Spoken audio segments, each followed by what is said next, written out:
Lu tuh merasa tidak sih minoritas lu itu sebagai sebuah celah gitu untuk orang, misalnya orang tidak bisa berargumen dengan lu. Cina doang sih nggak apa-apa ya. Sekarang udah kayak identitas baru, Bang. Apa? Itu orang debat kalah si Cina botak. Jadi Kan gini, kalau lu mau tidak mau lu akan sudah dicap sebagai orangnya Ahok, pernah diancam dibunuh kan. Penasaran ya sama video ini? Tapi sebelum nonton, please subscribe dulu. Dan subscribe ini akan mendapatkan pahala karena mendorong gue menjadi kreator yang lebih baik lagi. Enjoy ya!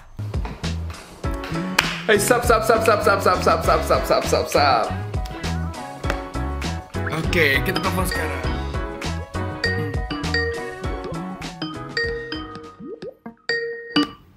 Halo Koko, assalamualaikum. Waalaikumsalam warahmatullahi wabarakatuh. Gimana kok, sehat nggak? Sehat? Udah lari hari ini? Sore sekarang jadwalnya. Oh, sore. Sore tuh emang enak ya lari ya? Bukannya pagi lebih enak kalau lari? Banyak oksigen, banyak matahari. Kan jemur kan jam 10, jam setengah 10 bagus ya. Sebenarnya lebih enak pagi. Cuma gue belakangan karena ada beberapa teman-teman pelari juga yang mulai bilang himbauan dari Indorunners. Ya. Walaupun masih relatif aman, tapi cenderung kalau bisa olahraga di rumah dulu lah, ya udah gue ikutin. Jadi pagi sama sore nggak ngefek-efek banget. Tapi emang kalau tadinya lari di luar enakan pagi. Sekarang mau nggak mau beralih ke treadmill dulu. Oh, berarti lu udah nggak lari di luar lagi sama sekali sekarang? Udah seminggu lah paling nggak. Oh ya? Gatal juga. Karena emang beda tetap ya lari. Itu kan bukan lu ngejar keringat sama berapa kilometer doang kan, lu Betul. ngejar Suasana. emang caranya juga. Terus lu kan butek seharian di rumah. Iya. Sebenarnya refreshing banget, cuma ya udahlah kalau runner ini udah pada kasih kode lebih aman lagi kita di dalam rumah, ya udah ikutin aja. Oke. Lu sekarang pegang pulpen sama lu pegang apa namanya, kertas. Sekarang lagi kerja. Kelihatan Halo, Apa? biar kelihatan terpelajar aja dan serius. Kagak, lalu selalu kelihatan terpelajar kok, lu keren. Lu termasuk koko-koko keren Indonesia tau gak? Alah.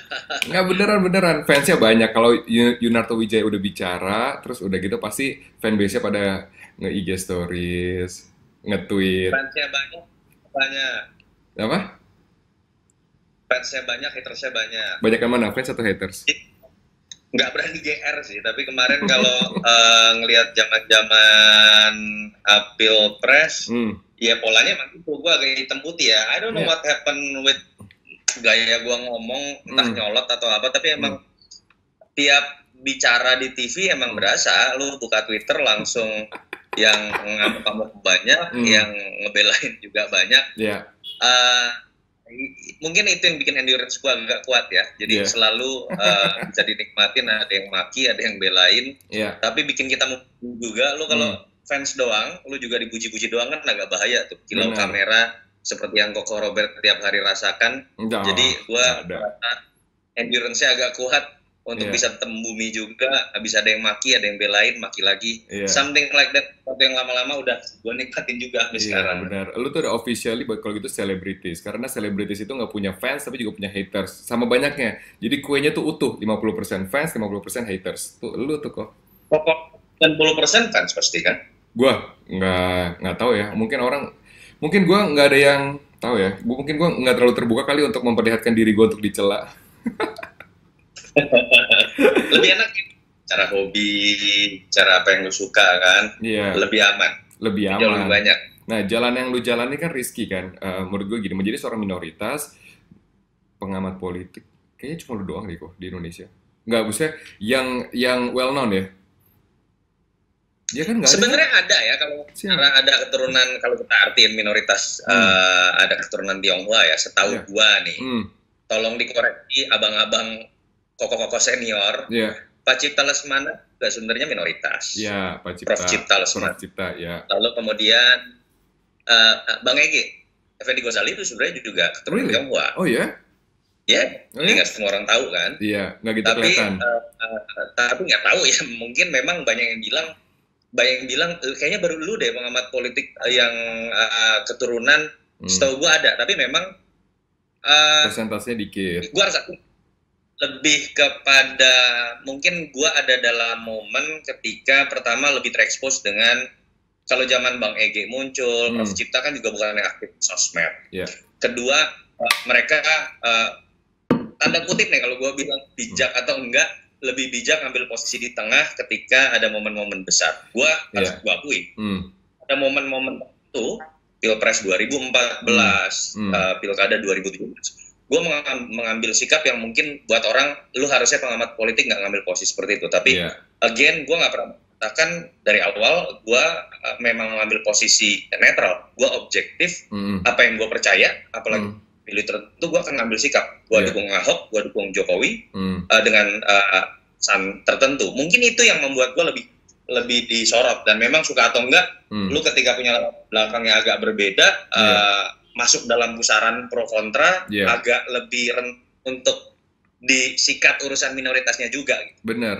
Lu tuh merasa tidak sih minoritas lu itu sebagai sebuah celah gitu untuk orang, misalnya orang tidak bisa berargumen dengan lu, terus mereka akan berargumen dengan identitas lu? Kalau Cina doang sih nggak apa-apa ya. Sekarang udah kayak punya identitas baru, Pak. Itu orang debat kalah, si Cina botak. Jadi udah double tuh diserangnya, udah dari sisi minoritas terus urusan fisik lagi. Agama. Jadi tapi buat gue menarik gini ya, apalagi kemarin ya, sebenarnya kan sempat yang dapat ancaman pas zaman Pilpres. Kalau mau dibuka di belakangnya juga salah satu faktornya orang-orang ini selain karena berbeda sikap politik, lalu kemudian menganggap urusan quick count kan satu jadi perdebatan banget untuk menentukan siapa yang menang kalah, dan gue ada dalam posisi muncul membela quick count. Yang ketiga ya faktor minoritasnya tadi.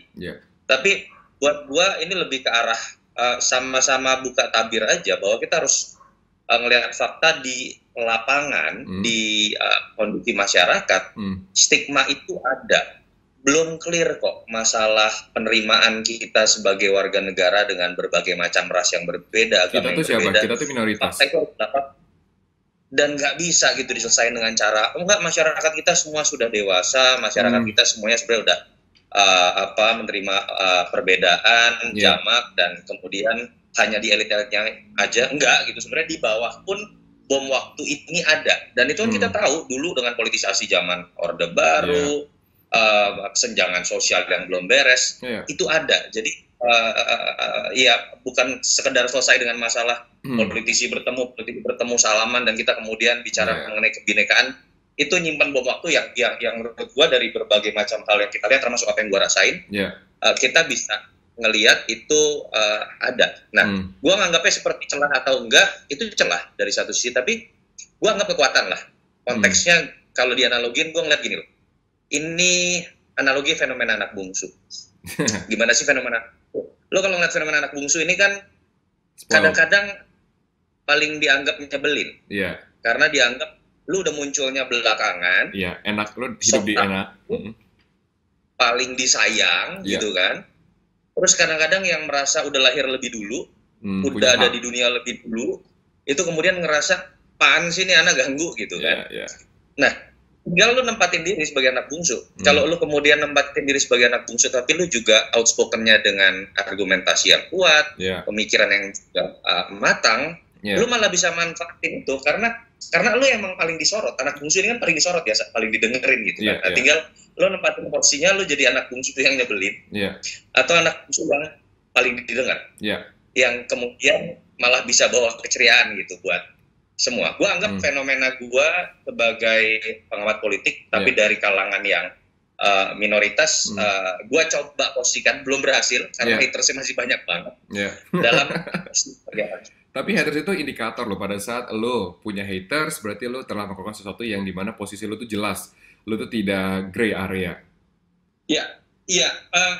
Gue anggap momennya gini sih, Robert, menjadi orang yang berbeda dalam dunia politik dengan latar belakang minoritas misalnya, buat gue secara spiritual itu panggung besar-besar banget yang dikasih Tuhan, yang nggak semua orang dapetin momen itu gitu.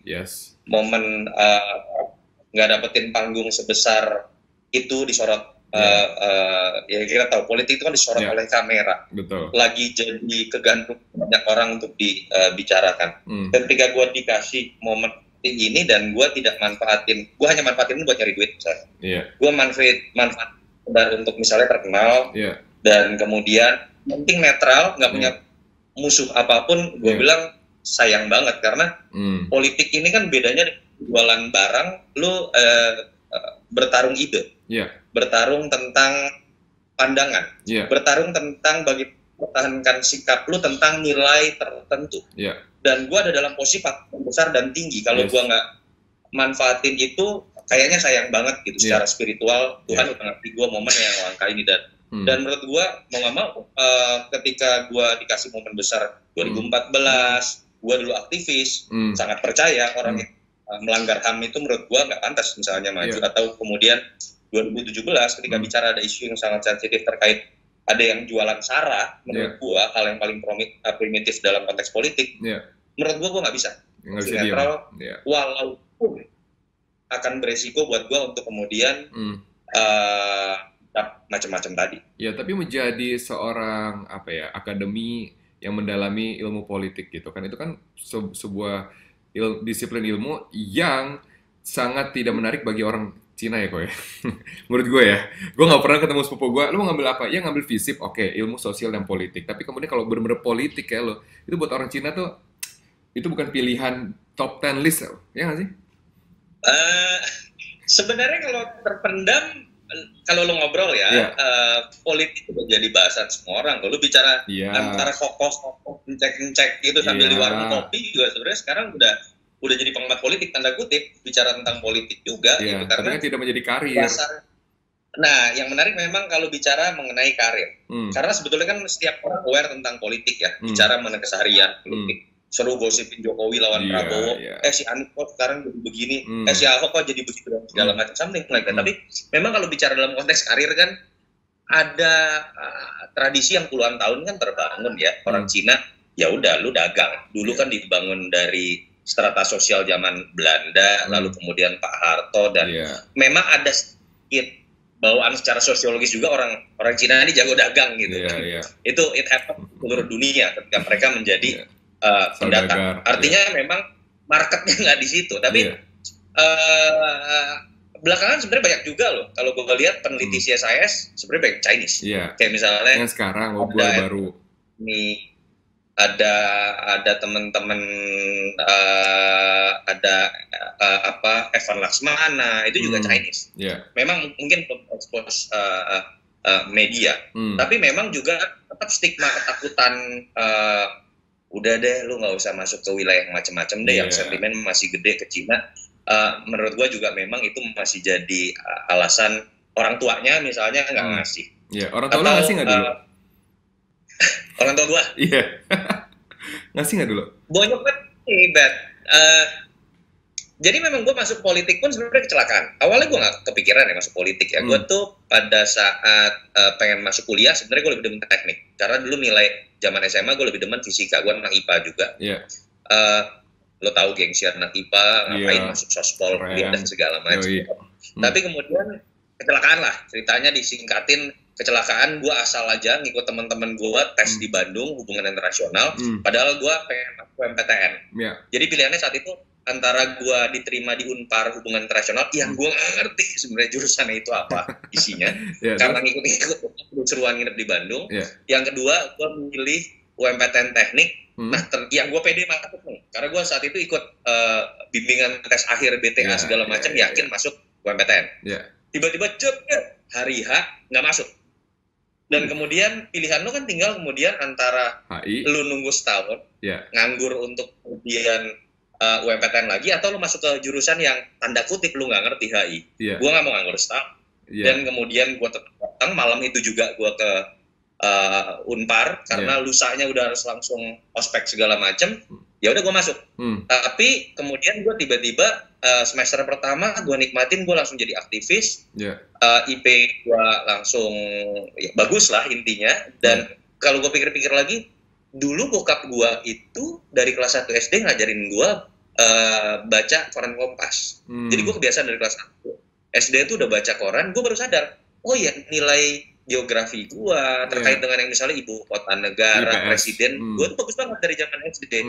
Nah begitu ditarik lagi, memang baru sadar bokap gua itu dulu aktivis di Atma Jaya, angkatan 78, zaman gerakan mahasiswa Heri Ahmadi segala macam, sempat dikejar-kejar Pak Harto juga, walaupun dia nggak ngelanjutin kemudian kegiatan sebagai aktivis, akhirnya bisnis dan segala macam, kerja gitu. Dan tapi akhirnya gue ngeliat, makanya gue bilang tadi secara spiritual ya, gimana ada kesempatan ternyata masuknya gue secara kecelakaan, secara nggak langsung karena bokap implicitly juga ya ngajarin gue ke sana. Cuma memang momen yang Tuhan kasih uniknya itu, gue nggak masuk UMPTN, gue masuk politik nggak sengaja. Jadi kalau pertanyaannya bonyok gue takut apa enggak, takut pasti iya. Tapi bokap terutama yang memang dari awal nggak asing dengan dunia ini, dan pada titik, makanya gue dulu udah sempat kerja di Citibank, gue sempat bisnis, ditawarin Bima Arya masuk tahun 2007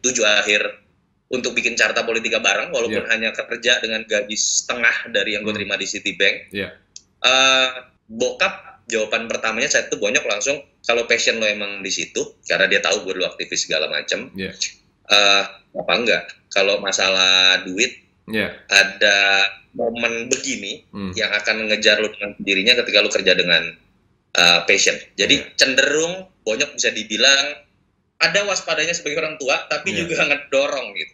Ada sisi nekat orangnya juga. Dan itu jarang banget kan buat orang tua Tionghoa, itu tuh jarang banget. Kamu kerja dengan passion, jarang banget kok orang ngomong kayak gitu. Zaman generasi X. Bukan. Iya sih, sedikit. Ya kan, kok jarang ya. Lu kerja, lu mau jadi apa nanti? Anak lu mau makan apa? Bini lu mau makan apa? Gitu kan orang Cina banget tuh. Ya sih.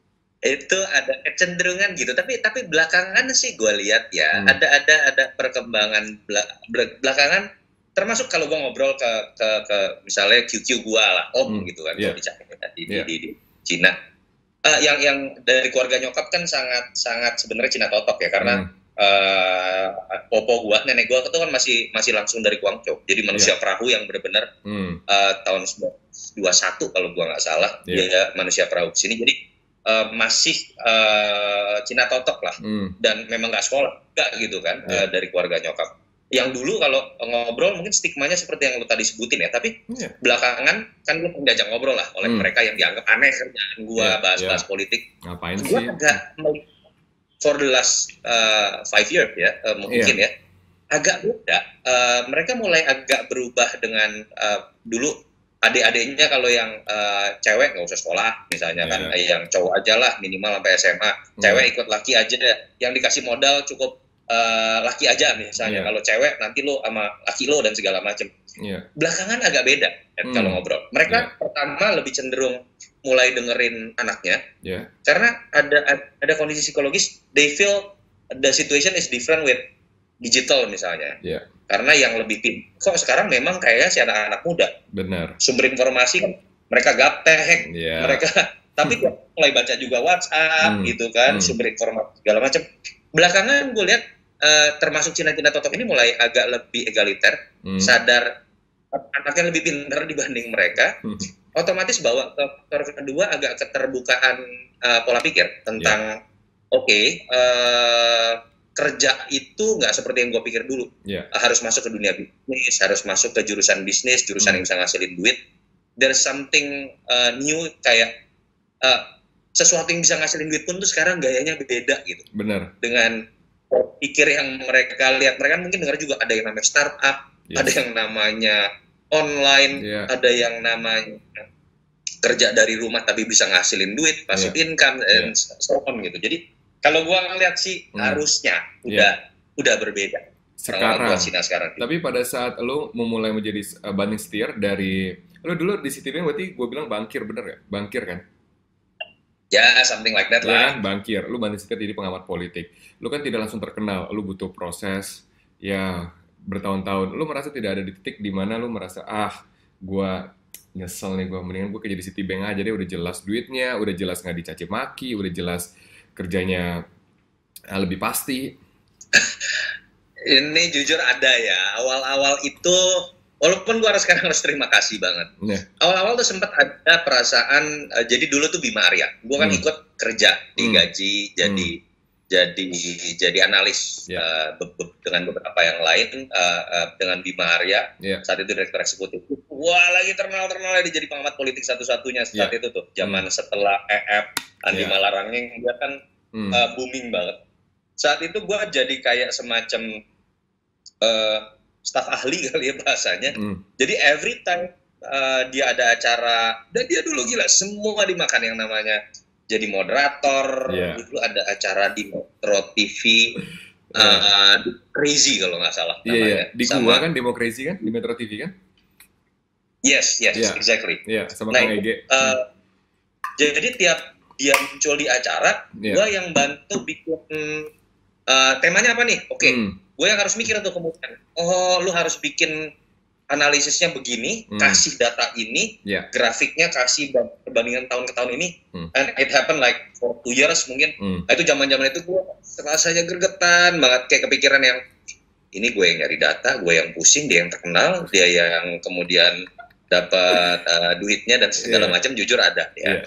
Tapi gue ngerasa, mungkin itu yang ngebentuk gue ya, bisa jadi pengamat politik, ngerti data, angle analisis dengan cepat, kemudian dengan berbagai macam data yang bisa gue olah.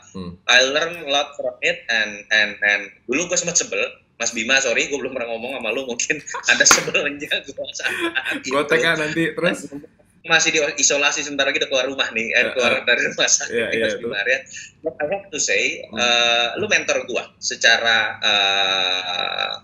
politik buat jadi pengamat, karena dari situ gue ngiyakinin banget gue dapat 2 tahun pengalaman S2 tambahan untuk kemudian bisa jadi pengamat politik. Ada masa-masa sebel hanya beberapa bulan, tapi again, emang gue berasa passion di kesehariannya itu menyenangkan, walaupun masa-masa berat secara finansial itu sempat ada.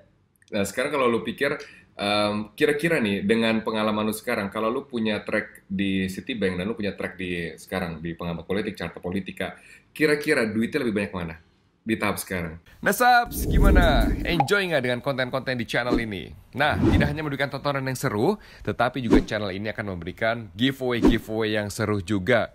Gimana caranya biar nggak ketinggalan giveaway? Gampang, buka Instagram kalian, scan barcode ini adalah barcode Instagram gua, terus di follow. Kenapa? Karena setiap giveaway akan gua umumkan di Instagram, dan pemenangnya juga akan gua umumkan di Instagram. Aduh, jujur. Gini, ya jujur. Now I am the owner of the Carta Politika, and Citibank sehebat-hebatnya gue mau jadi direktur pun, I'm gonna be karyawan. So, gue harus mengatakan pasti posisi gue jauh lebih di atas dalam kondisi sekarang. Dan tapi kalau bicara apple to apple secara finansial, sebenarnya gue nggak bisa banding itu juga, karena jujur gue sebenarnya kalau dari sisi penghasilan malah lebih banyak dari non carta politika, karena I do my own business juga di bidang lain, hal-hal yang tetap gue jalanin karena gue tertarik di dunia keuangan. Gue sekarang ada main kuliner juga, sedikit di otak juga, lalu kemudian gue sama Pangeran Siaan jadi co-founder Asumsi, baru dapat funding juga, dunia baru, belajar startup gitu di dunia media. Dan main saham, menikmati mengenai dunia keuangan yang dulu gue juga gelutin. Jadi kalau dan itu gue bisa lakuin karena gue di Carta Politika udah bangun sistem, dan gue ada dalam posisi yang udah bisa ngelepas sistem itu berjalan. Jadi pertanyaan lo tentu saja gue jawab dengan meyakinkan. Gue sangat lebih bisa menikmati apa yang gue miliki sekarang, secara bukan finansial doang ya, tapi kebebasan bisa ngelakuin hal-hal lain yang secara finansial dan kreativitas dan waktu sebenarnya itu sih yang menurut priceless bisa gue dapetin dibanding gue bekerja walaupun itu di perusahaan gede yang bergengsi lah misalnya. Berarti kalau lu kerja di Carta Politika, lu kerja dengan passion, tapi lu tidak menggantungkan seluruh penghasilan lu dari Carta Politika gitu kan?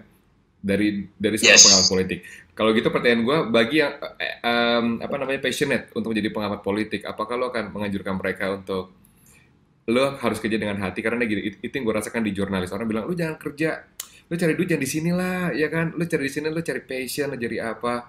Ya, tapi somehow passion itu kadang bisa semahal dengan uang gitu loh. Kepuasan lo dapat, ya nggak sih?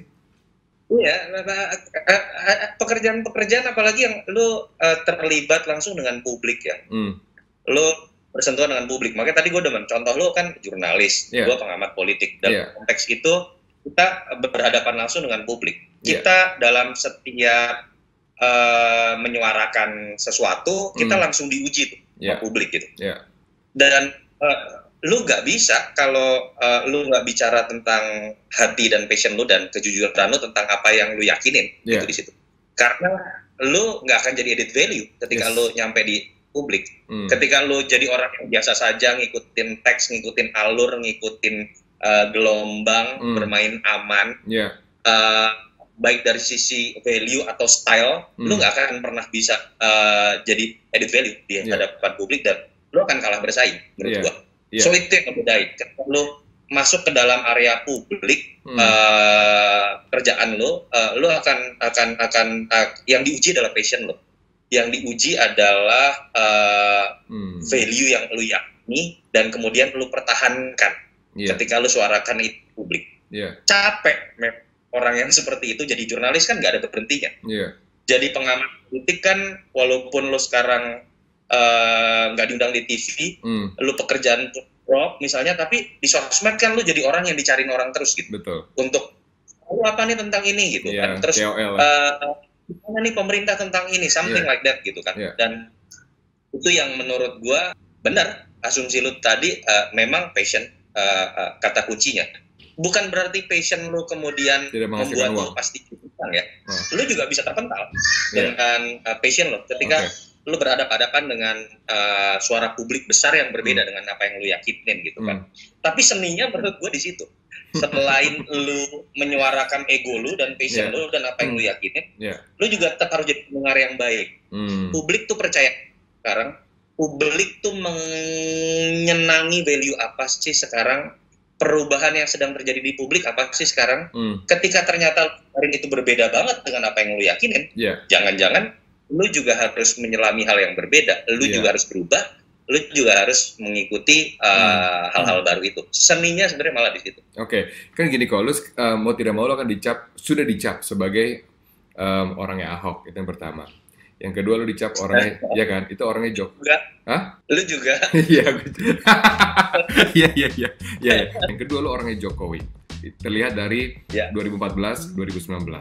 Nah sekarang gini kok, lu ini jujur ya, pada saat lu kemudian leaning atau lu lebih cenderung ke arah kiri atau lu ke arah kanan atau orang-orang tertentu, lu ada kalkulasi lain tidak selain kalkulasi mengenai ya politik, argumen, suara publik, ada tidak? Karena pada saat lu salah memilih orang, itu kan akan berdampak, ya lu aja diancam dibunuh kan, pernah diancam dibunuh kan?